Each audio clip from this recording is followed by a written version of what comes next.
As Yale Professor Timothy Snyder, one of the world's leading experts on fascism, as he is now warning, all it will take is one big event, something unmentionable to scare Americans, just enough so they rally around a strong man. All it takes is something so catastrophic, it would be considered unpatriotic, indeed seditious, to criticize Donald Trump. Never forget the American voter and the American voter's childish response right after 9/11. We were desperately in need of a father figure, and George W. Bush, within weeks after 9/11, became the most popular president in American history. Most Americans believed the president, who ignored intelligence reports warning him that Osama bin Laden is planning to fly commercial airlines into the World Trade Center, he ignored those intelligence reports and instead played golf. After 9/11, most Americans thought this guy was going to keep us safe. The man who sat for 7 minutes after being told America was under attack. He continued to read My Pet Goat to school children for 7 minutes because he didn't want to scare anyone. And then he proceeded to spend all of 9/11 flying around America in Air Force One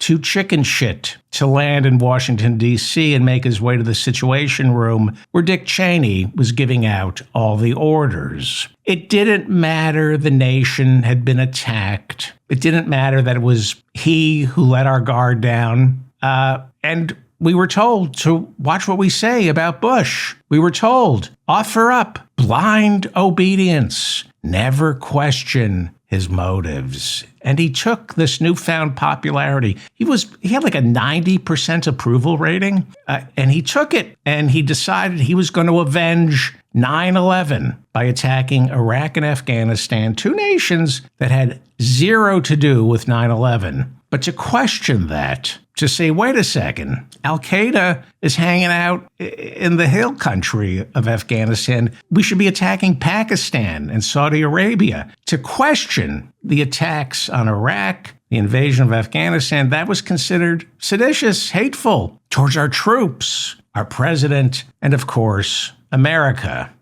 Well, we're only a little more than 2 weeks into 2026. Venezuela, Greenland, ICE turning into Trump's private police, Trump now telling soldiers to be prepared for the Insurrection Act. We have an economy teetering, and in 12 days, another government shutdown. The news cycles this year will grow faster and faster. We'll go from 3 big stories a day to 5 big stories a day because Donald Trump wants to flood the zone with so much garbage, the American people won't be able to discern what's nonsense and what is an actual seizure of our nation's levers of power. Don't pay attention to what Trump says. Pay attention to what he does. Trump said, I'm not attacking Venezuela. He kept saying that right up until he attacked Venezuela. He said, I'm not going to invoke the Insurrection Act while he's telling his Pentagon, prepare to send troops into Minnesota. He likes the element of surprise. So his element of surprise is get us to believe his lies. So don't pay attention to what he says. Pay attention to what the people around him are doing, not what they or Trump are saying.